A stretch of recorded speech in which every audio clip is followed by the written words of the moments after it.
Olá, tudo bem? Meu nome é Débora e seja muito bem-vindo a mais um vídeo aqui do canal.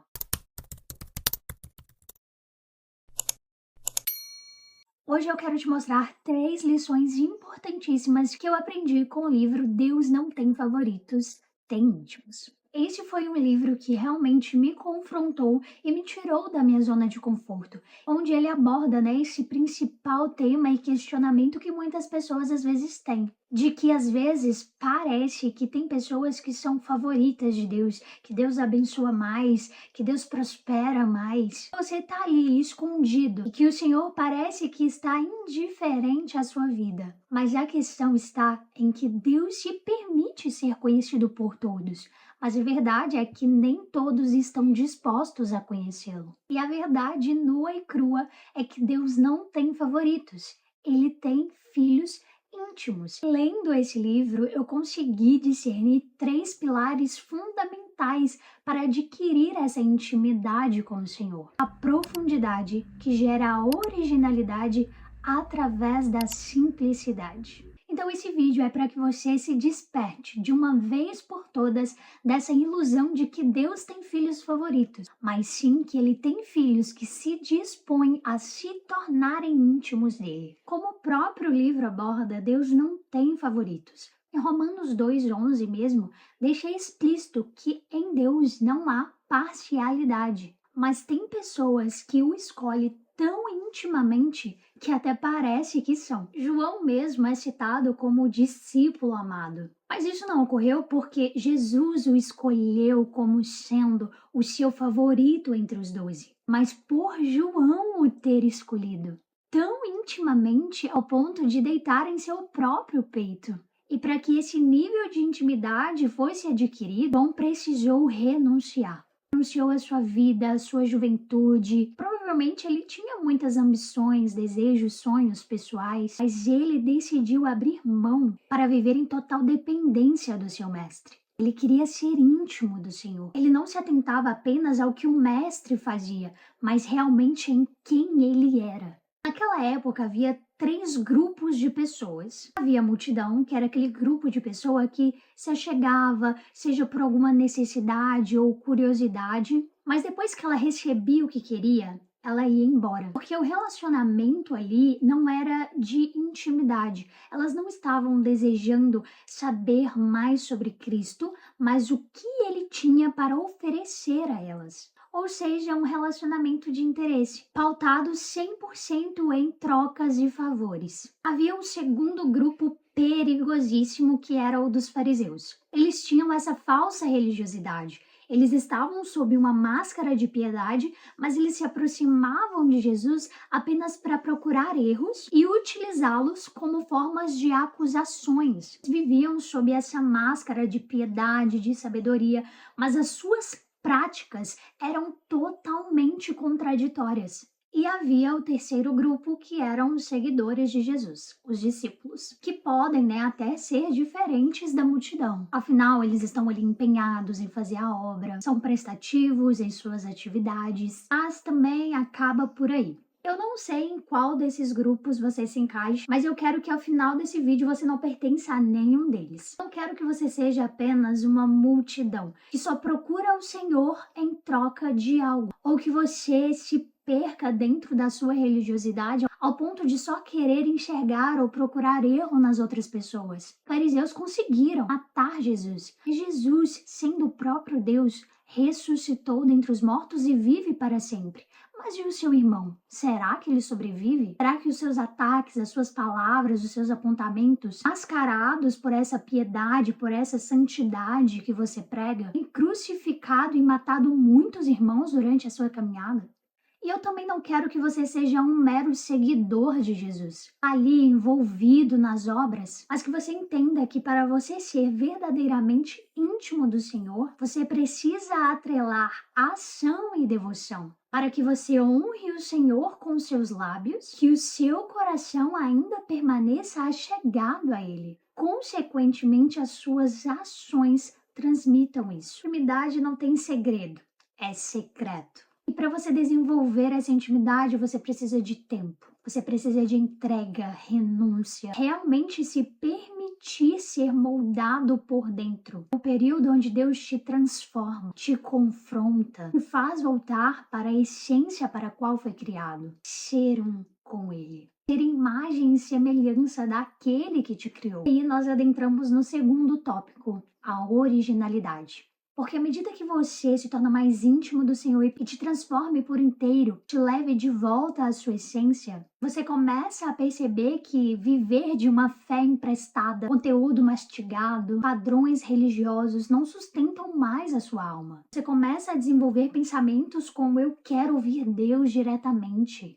Quero ser realmente quem Ele me criou para ser. Existem coisas que Deus só vai revelar a você, somente nesse lugar de intimidade que Ele se revela. É muito fácil ser cópia nos dias de hoje, mas a gente precisa entender que o Senhor nos fez e nos chamou para sermos exclusivamente dele, sermos a sua imagem e a sua semelhança. O véu foi rasgado para que a gente pudesse ter livre acesso à sua presença, mas a gente ainda persiste no caminho de querer tudo mastigado, tudo pronto. A gente terceiriza a nossa fé, a gente se baseia naquilo que os outros falam, a gente firma as nossas crenças não mais no que Deus nos revela, mas no que os outros revelam a nós. A gente toma como verdade, a gente alicerça todo o nosso conhecimento, todo o nosso senso crítico, tudo aquilo em que acreditamos apenas no que os outros dizem, que a gente se acomodou. Isso me faz lembrar do povo de Israel. Lembra quando Moisés era o intercessor deles, que ele subia no monte?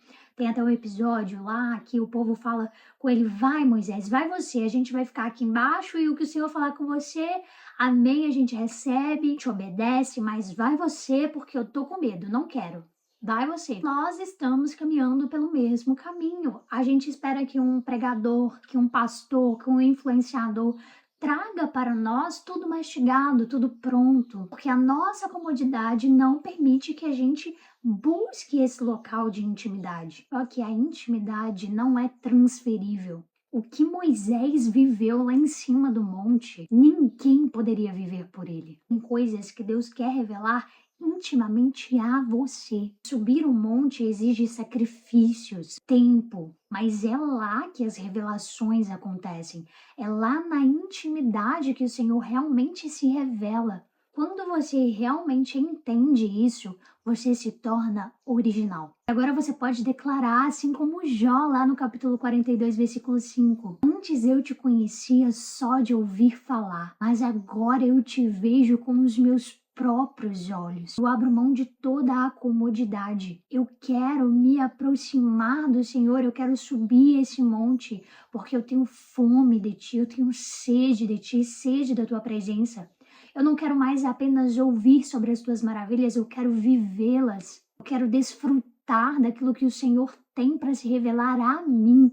Eu não quero viver uma vida de cópia, uma vida baseada nos interesses, nas vontades das outras pessoas, porque agora eu tenho a minha identidade firmada no Senhor. Eu sei o que o Senhor quer para mim e eu vou me desenvolver de acordo com a sua vontade para minha vida. O autor até mesmo diz aqui no livro, é tempo de buscar as coisas do alto para que elas sejam copiadas pelo mundo e não o contrário.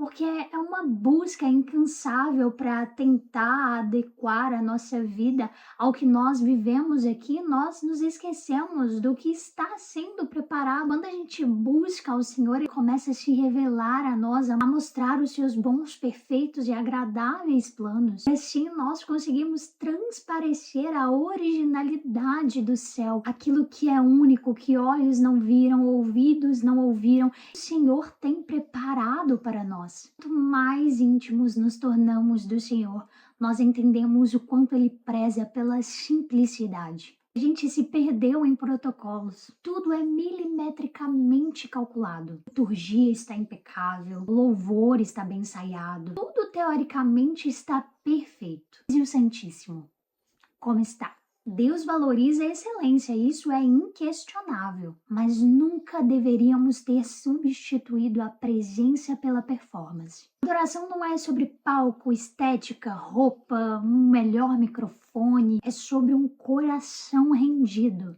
Uma adoração simples, mas intencional, vale mais que uma apresentação perfeita, mas vazia da presença do Senhor. Isso não se enquadra somente em cultos, templos. A gente começou a levar isso até mesmo para os nossos momentos devocionais. Hoje em dia parece que é obrigatório você ter a playlist perfeita, o momento perfeito, a Bíblia perfeita, o caderno de anotações perfeito, o enquadramento perfeito do seu celular para aquele devocional ser bom. Mas a questão é que Deus procura por aqueles que o adorem em espírito e em verdade. A intimidade nos devolve essa simplicidade na adoração, porque ela nos leva de volta ao centro, e é Jesus. Vocês se lembram, né, do lugar santo, o lugar santíssimo? Porque não adianta nada o lugar santo estar todo organizado, todo lindo, se no lugar santíssimo a presença do Senhor já não habita, não está ali. Todo o resto se torna inútil. Porque não adianta só o lugar santo estar organizado, o seu exterior. O lugar santíssimo, a sua vida de intimidade, de devoção, ela sim precisa exalar a presença do Espírito Santo, precisa transbordar da presença do Senhor. Então eu quero que você entenda de uma vez por todas que o Senhor não tem favoritos, mas aqueles que se relacionam tão intimamente com Ele ao ponto de não mais terceirizarem a sua fé, que agora não precisam mais de Moisés para subirem um monte por eles, mas que se colocam à disposição para irem eles mesmos até a fonte, irem diretamente ao Senhor, vê-lo face a face, e que aos poucos se desprendem dessa necessidade de quererem, de serem como os outros, para retornarem à essência para o qual foram criados, serem um com o seu próprio Deus, serem imagem e semelhança do seu Criador. E tudo isso através da simplicidade na adoração. Uma devoção sincera que não se baseia em segmentos de protocolos, mas em um coração contrito, sincero e derramado em sua presença. Porque essa é a verdadeira essência daqueles a quem o Senhor procura, aqueles que o adoram em espírito e em verdade. Então, para mim, esses são os 3 pilares fundamentais, porque sem a intimidade você não consegue desenvolver a sua identidade original em Cristo, e se você se prende a protocolos, você perde a essência da adoração. Espero que esse vídeo abra sua mente quanto a essa ideia de que Deus de alguma forma favorece uns em detrimento de outros. Afinal, em Deus não há parcialidade. A cada um será dado segundo as suas obras, as suas renúncias, a sua entrega. Por isso, não se acomode. A acomodação abre brecha para a murmuração, para os pecados. Enquanto Moisés estava no monte, o povo conseguiu tempo para levantar um bezerro de ouro. Porque é isso que a acomodação faz. Te tira do foco. Gaste todo o seu tempo na sua busca por mais de Deus. Porque quanto mais você o busca, menos espaço, menos tempo sobra para o engano.